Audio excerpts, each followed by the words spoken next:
The day I moved in with Uncle John and Aunt Maria, my life took a sharp turn.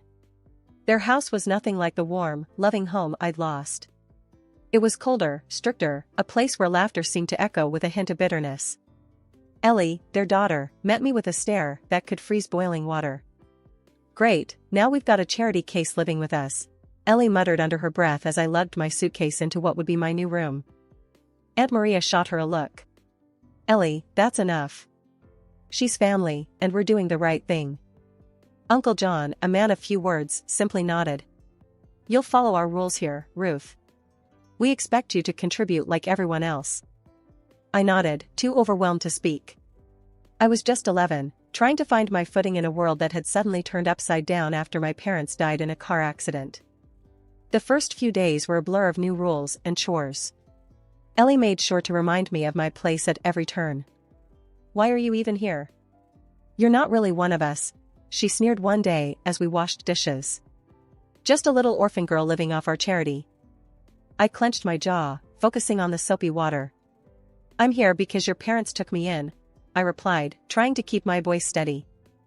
"Yeah, and don't you forget it. You owe us," Ellie snapped back, splashing water in my direction. The nights were the hardest. I'd lie in bed, listening to the silence of the house, missing my parents more than ever. Tears were my only solace, but I never let Ellie or her parents hear me cry. I made a silent vow to myself, I would endure, no matter what. Helping with the housework became my escape. Aunt Maria was particular about how things were done, and I learned quickly to avoid her criticism. "You call this clean?" she'd often scold, pointing at a spot I'd missed on the floor. "Sorry, Aunt Maria. I'll do it again," I'd say, grabbing the mop and going over the spot until she was satisfied. Uncle John was a stern man, his words sparing but sharp. "We're not running a hotel here, Ruth. Pull your weight," he'd remind me, even though I was already doing more chores than Ellie. Ellie, for her part, never missed a chance to make my life harder. She'd hide my sewing supplies, knowing how much I loved to sew, then feign innocence when I couldn't find them. "Looking for these?" she'd taunt, holding my scissors just out of reach. "Maybe if you're nice to me, I'll give them back." But I never retaliated. I kept to myself, burying my hurt and focusing on my sewing. It was my one joy, the thread that connected me to happier times with my parents. I started with doll clothes, moving on to alter whatever old clothes I could find. It wasn't much, but it was mine. Life with Uncle John and Aunt Maria was a mixed bag. They provided a roof over my head, sure, but it was Ellie who made sure I never forgot I was different. Amid the coldness and the chores, I found my escape in a corner of my room with a needle, thread, and old fabrics that whispered promises of transformation. One evening, as I was turning a faded curtain into a skirt, Ellie barged into my room without knocking. "What are you doing with that old rag?" she sneered, her eyes scanning my makeshift sewing station. "Just making something new," I replied, keeping my focus on the fabric under my hands. I wasn't about to let her see how much her words stung. Ellie laughed, a harsh sound that filled the small space. "You think you're some kind of designer? Please. You'll always be wearing hand-me-downs and trash." I bit back a retort, choosing silence over fueling the fire. She shook her head, smirking, and left, leaving a trail of scorn in her wake. The next day at school, I wore the skirt. It wasn't perfect, but it was mine. I paired it with a simple top I'd altered, feeling a mix of pride and nervousness. That's when Kelly, a girl from my class, noticed.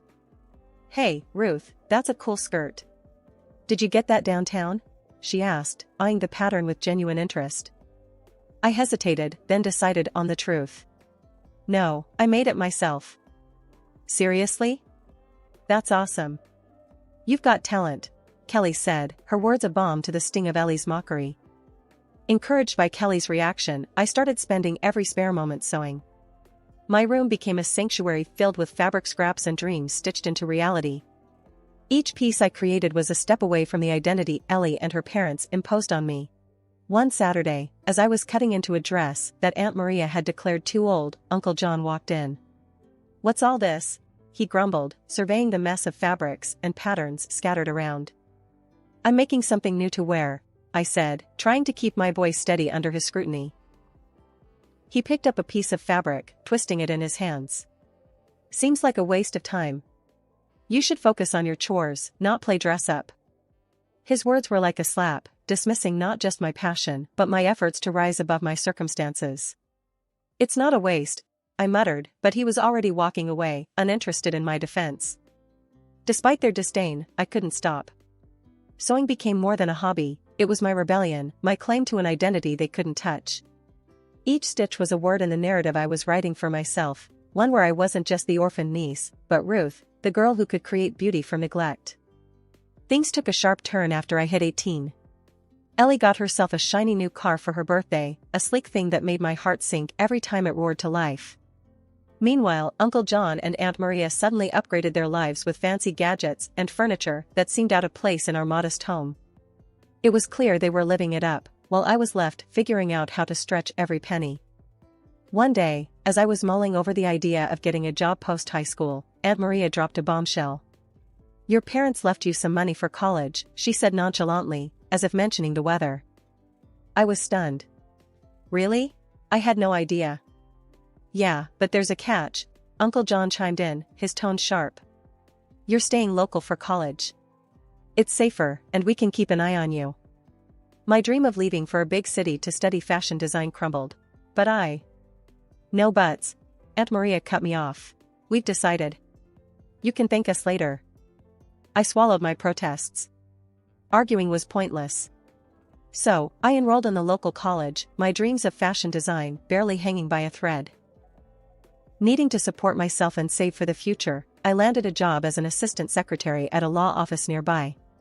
It wasn't glamorous, but it paid the bills. "Look at you, all grown up and working," Ellie sneered one evening as I was sketching designs. "Still playing dress up, I see." "Better than playing spoiled brat," I retorted without looking up. My patience with her was wearing thin. She huffed, clearly annoyed, and stormed out. I couldn't help but smile a little. For once, I had the last word. Despite the setbacks, I didn't give up on fashion.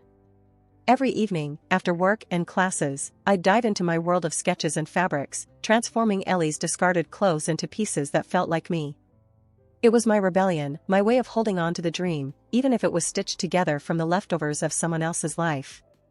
"Working late again, Ruth?" my coworker, Mike, asked one evening as he passed by my desk. "Yeah, got a project I'm passionate about," I replied, packing up my sketches discreetly. "Must be nice, having something you love doing," he said, a hint of envy in his voice. "It is," I admitted, feeling a surge of pride. "It's not much, but it's mine." Walking home that night, I felt a mix of emotions. Frustration, for sure, at the way my life was hemmed in by my guardian's decisions. But also determination. I might have been forced to stay local, but I wasn't going to let that define me or my future. The more time passed, the more I started to feel like I was living in a house of cards, about to crumble at any moment. Uncle John and Aunt Maria, who once lived as modestly as monks, were suddenly splurging like lottery winners. First, it was Aunt Maria flaunting a fur coat so pricey, it could have fed us for months. Then, Uncle John brought home a TV so big, you'd think we were running a cinema out of our living room. And Ellie, who never lifted a finger for work or study, was now flashing gadgets I'd only seen in glossy magazine ads. It didn't add up. I wasn't a genius at math, but even I knew our household budget couldn't magically stretch to cover luxury splurges. They were being dodgy about where all this cash was coming from, and it set my nerves on edge. One evening at dinner, with the new TV blaring some reality show in the background, I decided to poke the bear. "So, where's all this new stuff coming from?" "Last I checked, we weren't hitting the jackpot every week," I said, trying to keep my voice light, but my words came out sharper than I intended. Aunt Maria shot me a look, her eyes narrowing. "That's none of your business, young lady," she snapped, her tone icy. Uncle John, caught off guard, almost choked on his food. Coughing, he managed to say, "Well, I got a promotion at work." "Yeah, that's it. A big one." "Promotion, huh?" I pressed, not buying it for a second. Must have been one heck of a jump to start throwing money around like this. Ellie, sensing tension, quickly chimed in with her usual snark. "What's it to you, Ruth? Jealous much? Not all of us need to scrape by, you know." I clenched my fists under the table, feeling a mix of anger and confusion. Just curious is all. Seems weird, doesn't it? Suddenly, living like kings out of nowhere. The room went silent, the only sound coming from the TV's chatter. Uncle John and Aunt Maria exchanged glances, a silent conversation passing between them. Finally, Uncle John cleared his throat. Let's just say we've been careful with our savings, all right? No need to worry your little head about it. Careful with savings? Right. I knew something was off. The dots weren't connecting, and their answers were as flimsy as a house of cards in a windstorm. That night, as I lay in bed, the pieces of the puzzle nagged at me. The fur coat, the TV, Ellie's gadgets, and the documents. Those endless documents they had me sign, always with the excuse that it was for benefits or some other vague reason. I trusted them, never bothering to read what I was signing. But lying there, it hit me like a ton of bricks. Could those signatures of mine be the source of their sudden wealth? The deception swirling around my guardian's sudden wealth weighed heavily on me, but amidst the chaos, a sliver of light shone through. Tom. He worked part-time at the law office, a law student with a sharp mind and a kind heart. Our connection was immediate, a bond formed over shared dreams and the mundane realities of office life. One afternoon, while organizing files, our hands brushed, sending a jolt of electricity through me. We locked eyes, and he smiled. "Ruth, you ever think about escaping this place?" he asked, his voice low. "All the time," I admitted, feeling a flush of warmth. "But it feels like I'm stuck in quicksand." He nodded, understanding. "Well, if you ever need a partner in crime, you know where to find me." It was a joke, but it sparked something between us, a flicker of rebellion against the constraints of our lives. Our secret rendezvous became the highlight of my days, stolen moments filled with laughter and dreams. But as our connection deepened, Aunt Maria grew suspicious. One evening, she cornered me in the kitchen. "I've seen you sneaking around with that boy from the office." "Don't think I haven't noticed," she hissed, her eyes boring into mine. I tried to keep my composure. "Tom's just a friend, Aunt Maria. Nothing to worry about." "A friend, huh? Don't play me for a fool, Ruth. You're not to see him again." "It's for your own good," she snapped, her tone leaving no room for argument. I was stunned. "You can't control who I see or what I feel. Tom's a good person." Aunt Maria's face hardened. "I won't have you ruining your future for some boy. You'll thank me one day." I bit my tongue, anger and frustration boiling inside. It was clear she wouldn't listen. From that moment, Tom and I knew we had to meet in secret, our love a forbidden flame that refused to be extinguished.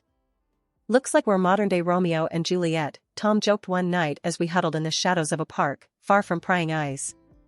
"I guess that makes Aunt Maria the villain in our story," I replied, trying to smile, despite the bitterness in my heart.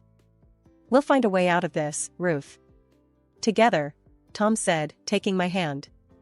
His determination was comforting, a beacon of hope in the darkness. But our secret meetings couldn't go unnoticed forever. Ellie, ever the spy, caught us one day and wasted no time in running back to Aunt Maria and Uncle John.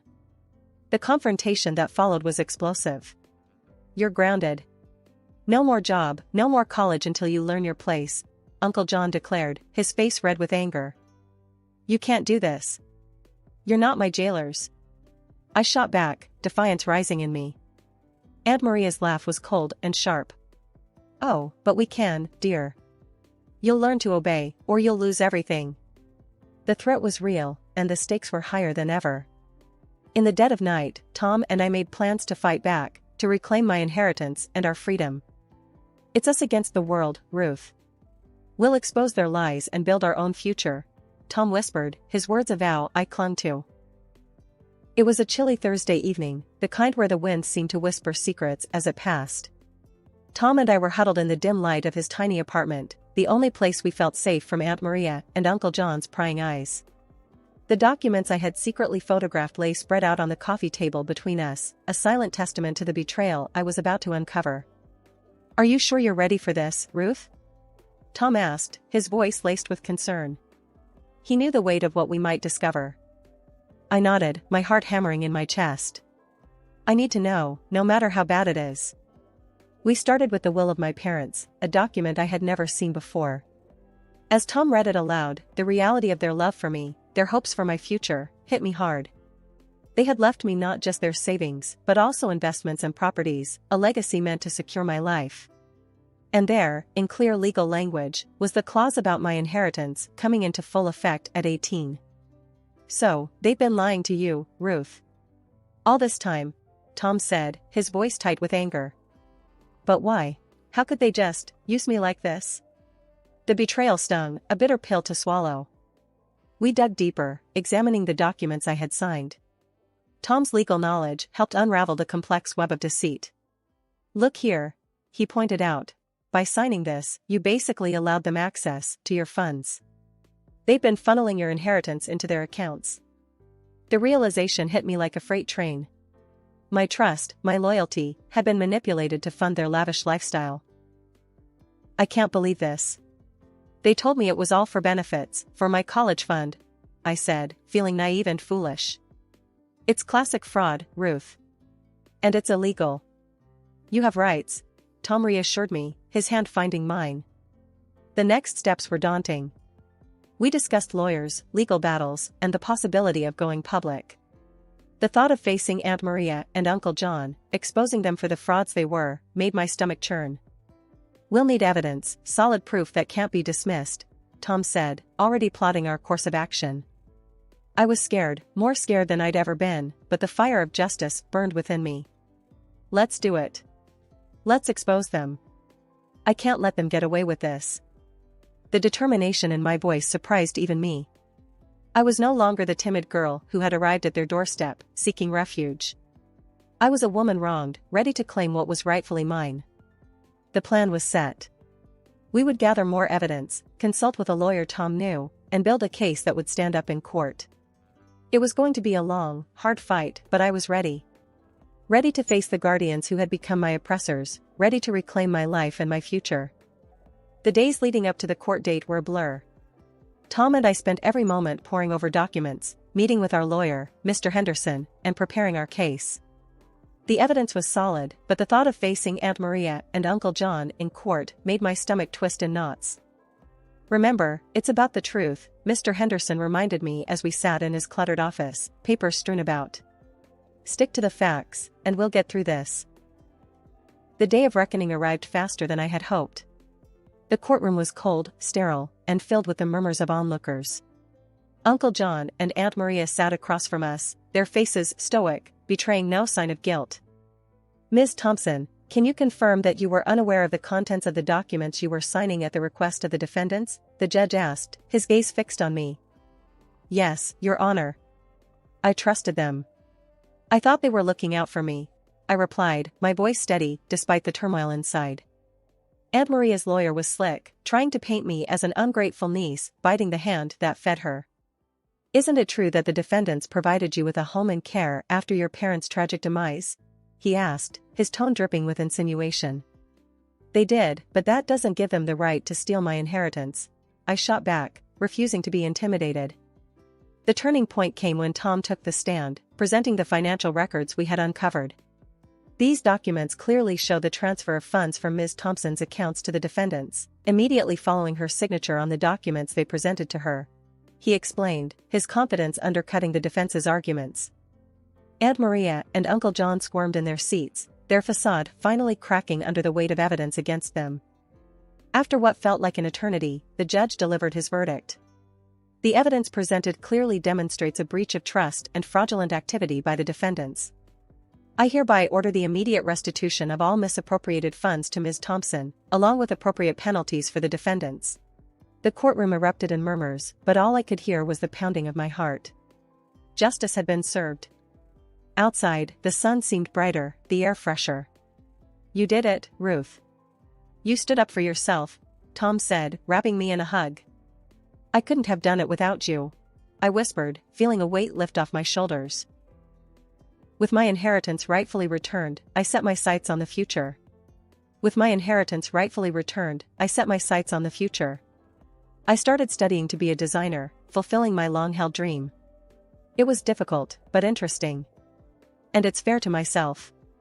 Years had flown by, turning pages filled with trials into chapters of triumph. My atelier, once just a dream woven from threads of hope and defiance, now stood as a testament to my journey. I had built a name for myself in the city, not just as a fashion designer, but as a symbol of resilience.